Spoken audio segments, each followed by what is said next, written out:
લદ્દાખની ગાલવાન ઘાટી પર હજી ભારત અને ચીનનો તણાવ યથાવત છે. લોકોમાં ભારે રોષ પણ જોવા મળી રહ્યો છે. ત્યારે અનેક જગ્યાએ ચાઇનીઝ વસ્તુનો બહિષ્કાર કરવામાં આવી રહ્યો છે. ત્યારે સુરતની એક સોસાયટીમાં લોકોએ ચાઇનીઝ વસ્તુ નહીં વાપરવા માટે પ્રતિજ્ઞા લીધી હતી. 15મી જૂને લદ્દાખમાં ચીન સાથે ઘર્ષણમાં ભારતના 20 જવાનો શહીદ થયા હતા. ત્યારે દરેક ભારતીય લોકોમાં જવાનો શહીદ થવાનું દુઃખ અને ચીન પ્રત્યે ગુસ્સો જોવા મળી રહ્યો છે.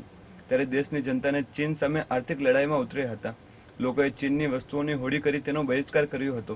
ત્યારે સુરતની પીપલોદ ખાતે આવેલી શ્રી હરિ એપાર્ટમેન્ટમાં રહેતા મહિલાઓ, યુવાનો અને વૃદ્ધો મળીને ચાઇના વસ્તુની ખરીદી ન કરવા માટે તેમજ સ્વદેશી વસ્તુનો ઉપયોગ કરવાની પ્રતિજ્ઞા લીધી હતી અને અન્ય લોકોને સંદેશો આપ્યો હતો કે જો દરેક વ્યક્તિ ચાઇનાની વસ્તુનો બહિષ્કાર કરશે તો ચીનની આર્થિક પરિસ્થિતિ નબળી બનશે અને સ્વદેશી વસ્તુની ખરીદી વધશે તો દેશની આર્થિક સ્થિતિ સુધરશે તેમજ દેશના લોકોને રોજગારી મળશે. मैं रमेश गुप्ता श्री हरि अपार्टमेंट व हैप्पी ग्रुप की तरफ से ये आश्वासन दिलाता हूँ कि स्वदेशी आइटम ही हम अपनाएंगे और विदेशी आइटम का बहिष्कार करेंगे. आज पूरा विश्व कोरोना से त्रस्त है. आज पूरा विश्व कोरोना से त्रस्त है, जिसमें भारत भी बाकी नहीं है. वो भी अपवाद है.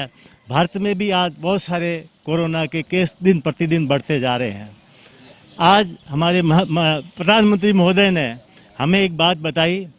प्रधानमंत्री महोदय ने हमें एक बात बताई कि आप कम से कम स्वदेशी आइटम अपनाओ ताकि हमारे जो आज हम जिस परिस्थिति गुजर रहे हैं, कोरोना से मृत्यु तो हो ही रही है और साथ ही साथ हमारी जो इकोनॉमिक है, हमारी जो अर्थव्यवस्था है वो भी चरमरा रही है.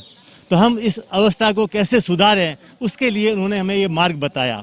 आप सब जानते हैं कि हमारे भारत में जिस समय अंग्रेज आए थे, उन्होंने सबसे पहले अपने व्यापार को यहाँ बढ़ाकर और हमें गुलाम बना दिया था. आज हमारी वही स्थिति है. हम बाहर की चीज़ों पर इतने आश्रित हो गए हैं कि हम दूसरी चीज़ को याद ही नहीं रखते हैं और हम उसकी वजह से बहुत बड़ी परेशानी में आ गए हैं.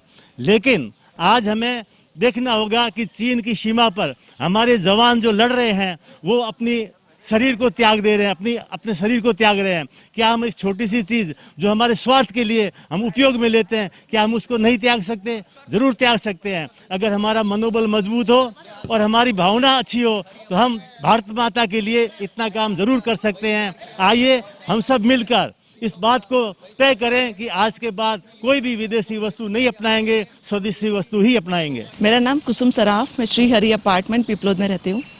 जी मैडम, आज किस तरह की शपथ लेती और आप किस तरह से आज चीन का जो माल आता है चीज है उसको किस तरह से बहिष्कार करने के लिए आज हमने शपथ ली कि हम स्वदेशी वस्तुओं का ही उपयोग करेंगे और जो भी चीनी जो भी सामान आता है उन सबका हम बहिष्कार करेंगे. उसमें हम ये ध्यान देंगे कि जब हम खरीदने जाएंगे चीज़ें तो हम ध्यान देंगे कि मेड इन इंडिया ही वो लिखा हुआ हो और उस पर ही हम फोकस करेंगे. पहले अभी तक हम डेट ऑफ मैन्युफैक्चरिंग पे हम ध्यान देते थे, अब साथ साथ हम मेड इन इंडिया पे भी हम ध्यान देंगे. आपकी सोसाइटी हर सोसाइटी की सूरत से संदेश दे रही है, सब इकट्ठा होकर एक मैसेज सबको दे कि हम चीन की चीज़ ना वापरें. मैं सूरत ही नहीं, भारत की सभी सोसाइटियों में ये संदेश देना चाहती हूँ कि हमें अपने स्वदेशी चीज़ों का ही उपयोग करना चाहिए है और चीनी चीज़ों का बहिष्कार करना चाहिए. और मोदी जी ने भी कहा है कि हमें आत्मनिर्भर और स्वनिर्मित चीज़ों का इस्तेमाल करना चाहिए. हाय, मेरा नाम राधिका है, मैं श्रीहरि में रहती हूँ. तो आज हमने ये शपथ ली है कि हम लोग सिर्फ स्वदेशी चीज़ों का इस्तेमाल करेंगे और जो भी बाहर से बनाई हुई चीज़ें स्पेशली चाइना की वो हम लोग नहीं यूज़ करेंगे. तो आपने बाकी सब का तो सुन लिया है जिसमें बोला है उन्होंने कि डेली यूज़ में से जो चीज़ें होती है वो ही हमें यूज़ करनी चाहिए. But on my level I would like to encourage my friends and all the youth to delete all those apps that were made in China. For example, TikTok आजकल बहुत चल रहा है. So instead of TikTok, we can use the app Mitro, जो TikTok जैसा ही है, but that is made in India.